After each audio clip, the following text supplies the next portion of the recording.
For next few minutes, we want you to focus on healing our relationship with climate and healing our relationship with the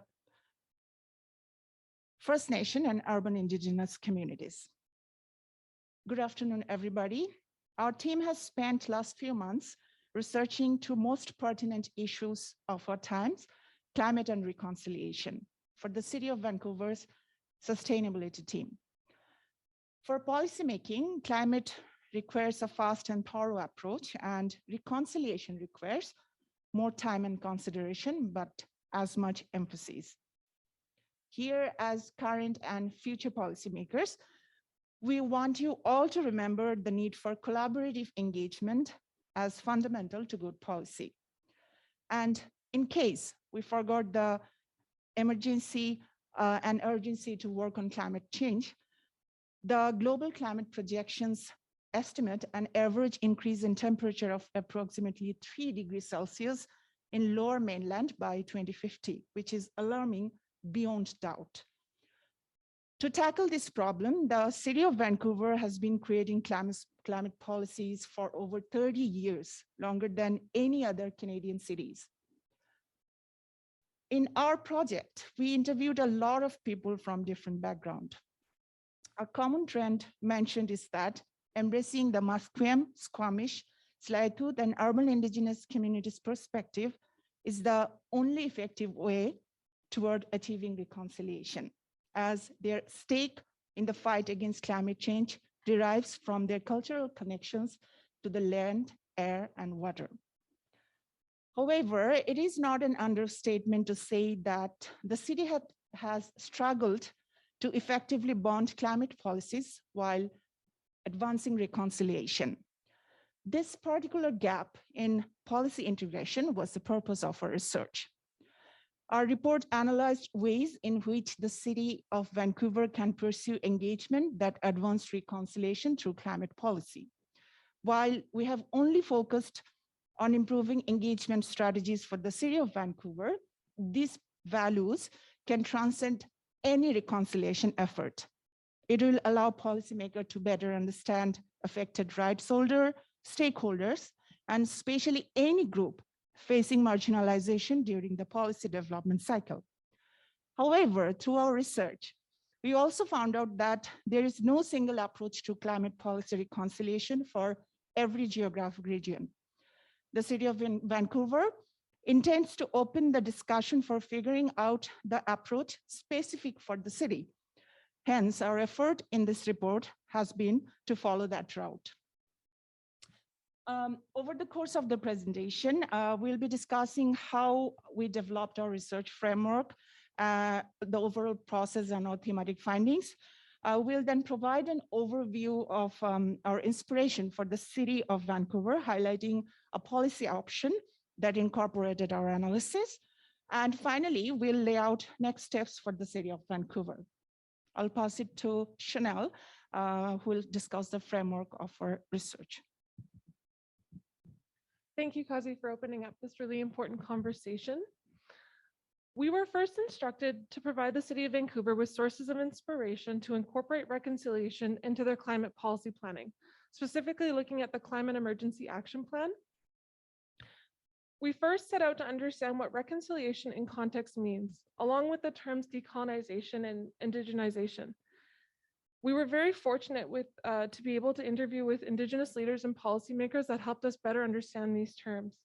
And throughout those interviews, our understandings of those terms became much more fluid, and we gained a stronger appreciation for those terms remaining in such a state. However, for the sake of our report, we used Tatalia Nahani's definition to ground and frame our understanding of reconciliation, that is, repairing harms and realizing balanced benefit for Indigenous and non-Indigenous peoples.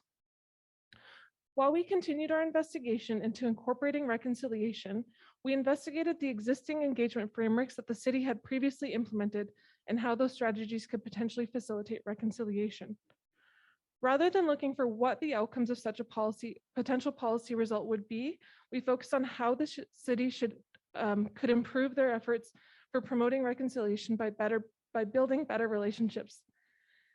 This is when we began to take a step back to look for opportunities to build a trusted foundation to facilitate meaningful engagement. As the five of us here are all settlers and immigrants, we recognize that our role within this research is to gather information and share it with the city for the purpose of further conversations, and it is not our place to provide recommendations. Instead, we aim to provide inspiration. I'll now pass it over to Yeonjin to walk us through some of our core findings. Thanks, Shanel. As Shanel introduced, we have derived some findings to take a step back and unlearn some of our ground principles. The first point is trust and relationship building. When governments aim to interact with First Nations and urban Indigenous communities, it is easy to skip trust and relationship building and just immediately enter the working stage. However, trust is the determinant of human behavior and the foundation of a meaningful relationship. We have researched some principles named 5Rs about trust-based relationship. Those are respect, reciprocity, relevancy, responsibility, and relationship. These 5Rs implies that the meaningful relationship is only possible when the city is willing to take some risk and make specific decisions on investment to relationship building. Those investments would include learning about each other as the first step. Learning about First Nations climate plans and the philosophies underpinning them would assist the city in navigating relationships with First Nations in a respectful way.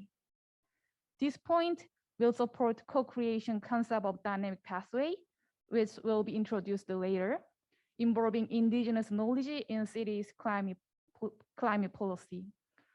Also, relationships should aim to produce actual benefits of all groups involved, especially when the city plans to adopt nature-based solution. The city should make sure to respect First Nations rights and enhance their overall well-being. The second point is collaborative engagement. This means that governments should avoid one-directional engagement and try to empower First Nations and urban Indigenous communities in all phases of policy cycle. However, meaningful engagement is often overlooked because it's seen as too cumbersome. We have researched some guiding principles for collaborative engagement: complete transparency, co-constructed methodology, collaboratively negotiated design, and co-constructed analysis are emphasized to achieve dynamic and interactive engagement. These principles reiterate that focusing on how the engagement would be addressed should precede focusing on what the outcome would be. This point will be well reflected in the dynamic pathway concept in the later part, that is adaptive to communities' opinion through all processes. I will now pass it to my colleague Soheil to finish off our findings. Thank you, Yeonjin. Our third key finding is the lack of funded capacity, misaligned timelines, and deprioritization of reconciliation has been a major barrier towards meaningful engagement. First Nations currently don't have capacity due to a lack of access to direct funding and fiscal tools other governments have. This prevents them from acquiring and mobilizing the necessary resources to be able to focus on engagement with outside parties. On behalf of the city, there is a lack of staff with sufficient knowledge surrounding Indigenous engagement, governance, and rights, which creates problems in the policy cycle. Furthermore, the speed and urgency at which municipal staff are expected to produce climate policy may not align with the timelines of the First Nations. The difference between the short turnarounds in municipal policy design that follow election cycles versus the balance of community needs and cultural practices among First Nations lower the political will for engagement as cities are operating on timelines that require more rapid responses. We will later explain how the city could co-create flexible climate policies with non-linear timelines together with First Nations in our inspiration section. Lastly, the city has an approximate annual budget of $1.9 billion, which means projects are generally taken on by teams. However, for example, Squamish Nation has an annual budget of approximately $100 million, meaning that individuals are forced to take on multiple projects at a time. This prevents First Nations from being able to analyze the implications of projects on their communities due to a lack of complete understanding to then give truly free, prior, and informed consent. Now over to Sas to go over a highlighted inspiration. Thanks, Soheil. To highlight one of our inspirations, in our interviews, we came across several key understandings as to how the city could advance reconciliation through climate policy. First is the idea co-production involving local Indigenous knowledge. This ties in closely with our understanding that municipal governments must focus on collaborative engagement when approaching the nations. Second, the standard city timelines were not conducive to working collaboratively with local First Nations and urban Indigenous communities. Here, we found the approach to policymaking of co-creating dynamic climate policy pathways with Indigenous communities. Deriving from the City of Auckland and New Zealand's climate policy approach, dynamic pathways would set up a system of policy flexibility and adaptation. This would create non-linear, dynamic timelines that would allow governments to adapt quickly to rapidly changing climate events. Specifically, the city could work with local First Nations as rights holders to identify trigger events. These trigger events could predict potential changes in the climate that would render the current version or pathway of a particular policy no longer effective. It would give the city diverse options as to how to apply different climate adaptation or mitigation initiatives. As an example, if we look at the 2021 heat dome that came over the lower mainland, we can see how dynamic pathways would allow for more policy flexibility. At the start, the heat wave would serve as the initial trigger. The City of Vancouver could have already set out the appropriations for various pathways, giving them the flexibility to adapt. The further along the pathway you get, the more optionality you would have if triggers like deaths among the population due to extreme heat made current city policy no longer impactful. New legislations or council motions would not be needed, and the emergency response to this climate event could be more expeditious. It would be crucial to also collaborate closely with local Indigenous knowledge based on deeply respectful partnerships, cultural humility, and working through several co-production actions to prepare well in advance of any emerging climate threats, communicate openly to adapt quickly, discuss options and pathways, and apply different approaches to solve these problems. The potential outcome of such an approach would include the reviewing of the Climate Emergency Action Plan to find ways of co-addressing these triggers to the current city policy. The city could also create a funded working group that would be led by local Indigenous community members to reframe city thinking on climate, applying local knowledge when trigger events may happen. Now, back over to Soheil to provide an overview of the rest of our inspirations. Thank you, Sas. Building on our dynamic pathways, our team has developed a few other inspirations the city can leverage to create more meaningful relationships. Our trust-based relationships inspiration entails the city working with third-party organizations that are trusted by First Nations and urban Indigenous communities to set up a neutral space for dialogue surrounding climate work. This would allow for more transparent communication and the development of trust between the various groups, which could turn into more robust relationships in the future where third-party involvement is no longer needed. Our next inspiration is the implementation of more well-defined conditions of free, prior, and informed consent when engaging rights holders. In this new context, free means that First Nations and urban Indigenous peoples are compensated for their involvement in the engagement process. Prior means that engagement should start at the beginning of the decision-making process where ideation is still happening. Informed means that pertinent information should be provided in an accessible manner to the groups that are being engaged to facilitate a better understanding of their decisions. Finally, our last inspiration is the creation of an environmental Indigenous technical advisor group, which is implemented at the City of Saskatoon. This group allows for the city to consult subject matter experts from the First Nations and urban Indigenous communities that have been stewarding environmental initiatives in these lands for millennia to help with the development of climate policy and nature-based solutions. Furthermore, departments could be encouraged to look for opportunities to drive further collaboration with First Nation and urban Indigenous communities through this working group. I'll be passing it off to Shanel to conclude with our next steps. Thank you, Soheil. So while we introduce these ideas and analysis for the sustainability team to incorporate reconciliation into their climate policy planning, we wanted to reiterate that these are sources for inspiration and that the following steps should be incorporated moving forwards. First Nations and urban Indigenous communities' opinions and positions on these ideas should be considered with high priority to prevent presumption and one-way decision-making. Further focus should be put on existing First Nations climate policies to identify timely opportunities for collaboration. The city's current personnel and budget need to be considered to decide which ideas are more feasible to implement earlier and which could be worked on over a longer period of time. Further investigation into the internal decision-making process of the city is required to understand the prioritization of reconciliation. And these considerations need to be followed up upon by the sustainability team along with the city as they continue to move forwards and open up conversations. An important takeaway today for both the City of Vancouver and our audience is to take a step back and evaluate how you conduct engagement, especially when it focuses on such important topics as reconciliation. Putting in that additional time and energy will provide you with the opportunity to move forwards in a more meaningful and authentic way. Thank you for listening to our presentation, and we look forward to continuing these conversations.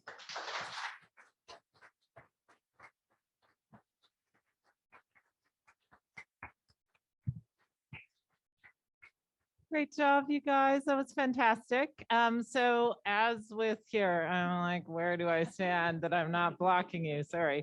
As with the other ones, we're going to start with the client. So I think we have Brad here from the City of Vancouver. Welcome, Brad. Good afternoon. Hello, great job. Thanks for having me today. Oh, great to see you. So do you have any comments or questions for the students? I do. So my first comment is thank you so much for doing this project. You guys did a fantastic job with it. And, you know, throughout you were asking me the right questions and kind of poking and prodding in a really constructive way. So thank you so much for doing this work. My question is around the idea of building relationships, which is something that we are endeavoring to do. And I assume that's staff to staff. So maybe that's a question, is that staff to staff? And have you come across examples from elsewhere of how relationships can be built? Are there ways that we can go about that? Because we tend to be pretty, I would say, transactional in our work. We have a project, we reach out and we work together if needed. But I'm just curious in New Zealand or elsewhere if you've seen ways that staff have built relationships with First Nations over time. Thanks. Thank you so much, Brad. I'll start and then maybe Sason will add something. So when we're doing the literature review, one thing I clearly remember reading that it comes from the elders of Indigenous communities that when we're trying to building relationship, every organization, government, or any other businesses should at least use 1,000 cups of tea times to build this trust and relationship between the Indigenous people and them. So it's the minimum time to build trust and relationship that they think should be appropriate. And of course, that Soheil mentioned free, prior, and informed engagement. These are the things that we have also very elaborately written in our report.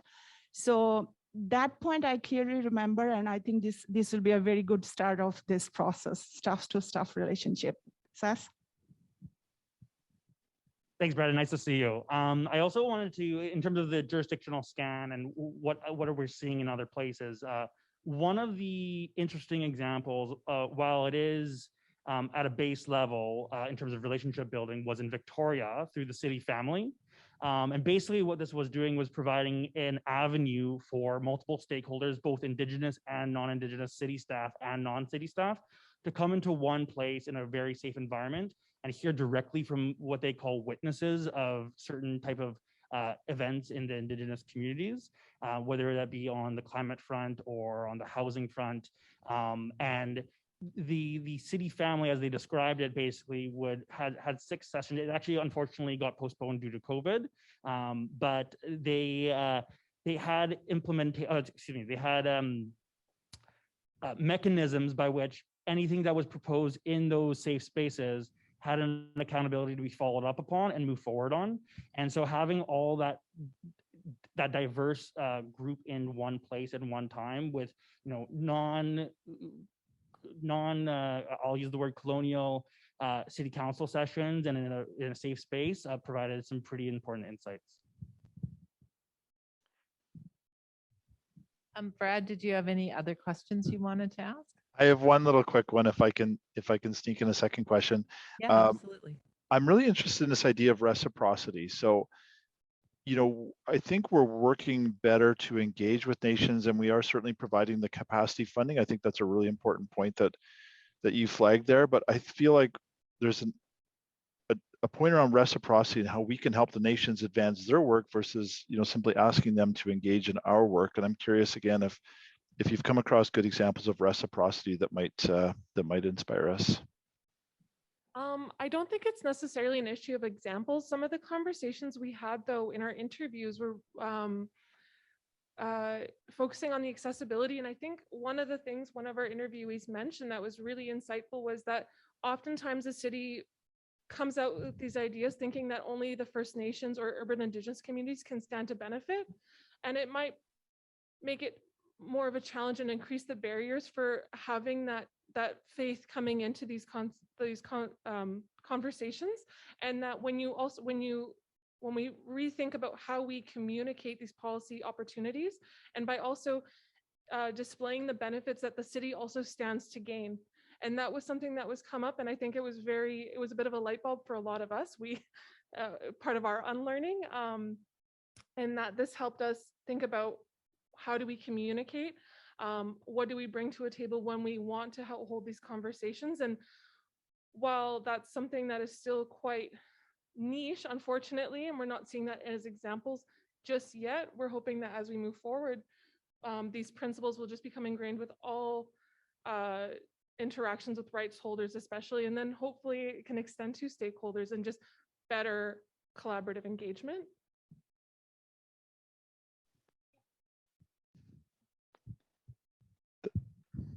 That was great. Thank you so much for that. And thanks again for doing this work. You guys did a great job with the project. Thank you, Brad, and thank you for all the support from the City of Vancouver for it. So as luck would have it, I am, as you heard, also the faculty lead. So I'm just going to moderate my own questions. And then we'll go to the audience, both online and here.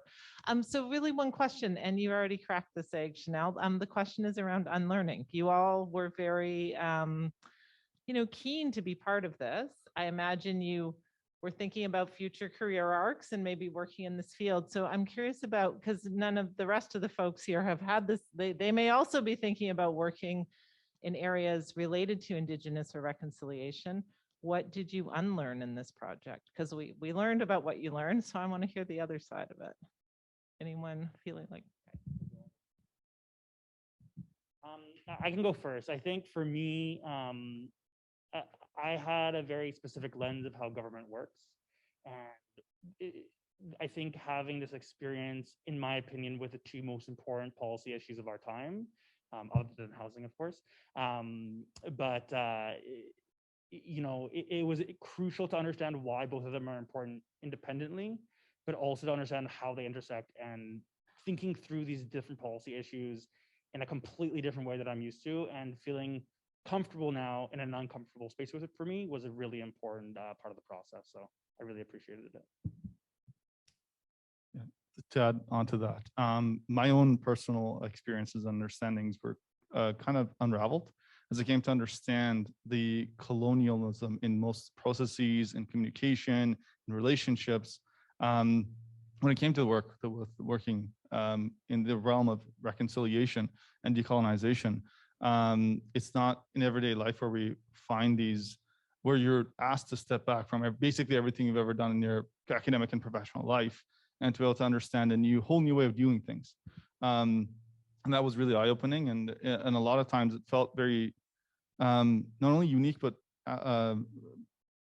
welcoming and very nice. And especially the point of relationships and how they've been shattered over centuries, decades, and kind of trying to rebuild those. And where is the work of reconciliation? Where is it happening? How is it happening? And how do you approach it with the context, as you've mentioned beautifully prior to our presentation? And those were keys, areas of learning, and then unlearning some of the processes and communications and some of these relationships for me personally. Before I start this project, I thought that the climate policy is that climate policy and reconciliation is the separate one. But during I did this project, I realized that the climate policy, climate crisis is highly related to the history of extraction and history of exclusion. So yeah, only the reconciliation concept can direct the right way to move forward. So our title of this presentation is Step Back to Move Forward. So we have to learn about the history of extraction and exclusion. So that if we don't combine the reconciliation to the climate policy, we will repeat the negative history again. So yeah, that is my biggest unlearn and takeaway. Yeah.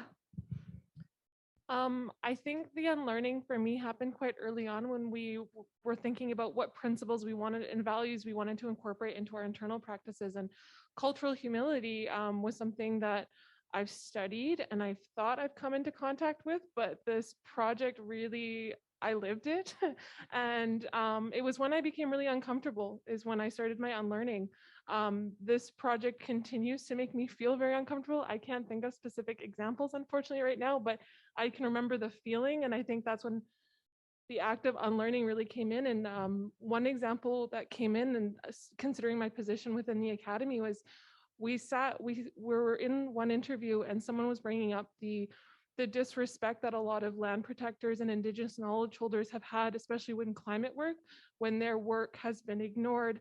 And it's kind of, there's been a lot of gatekeeping by academics and scientists, and it's only once they've gotten that credibility through the academy that this work has gotten the credibility that it deserved, while we've had these very brave, incredible, intelligent, wise people advocating for the same things without the same platforms. And that's something that I'm still sitting with, and especially leaving this program where I go into work, it's something I will continue to practice unlearning. And I'm really grateful for this opportunity to have the guidance and this project to do it. And yeah, I think we all have so many things to say about unlearning because it's been whole 3 months of unlearning for all of us. I think for me, I think I come from South Asia, which is like 200 years of English colonial rule.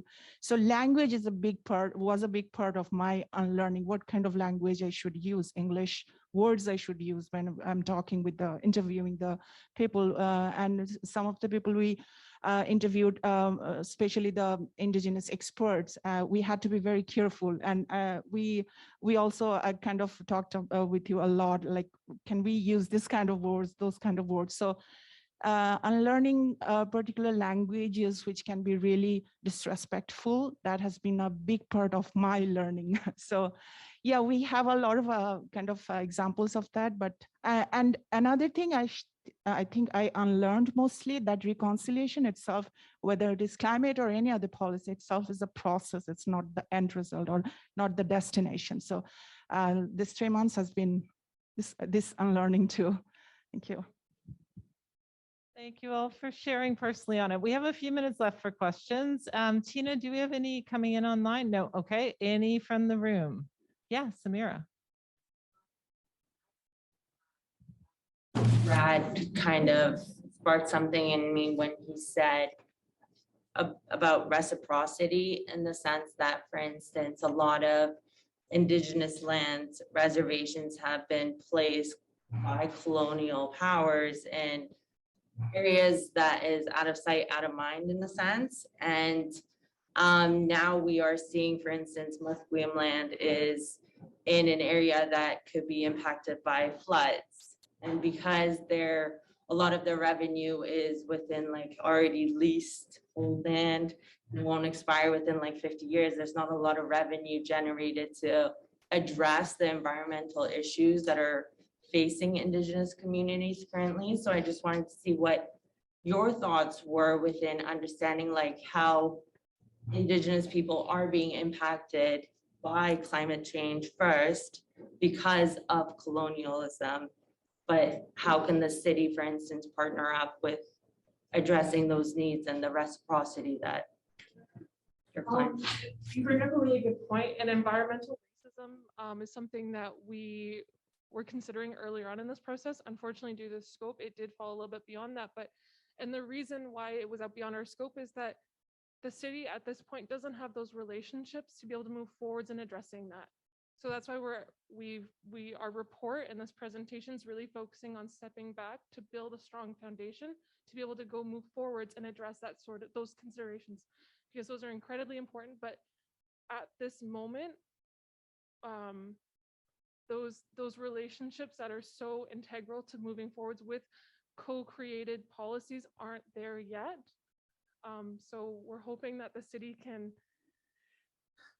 begin that hard work early on so we can move forwards before the climate emergency becomes that's more yeah.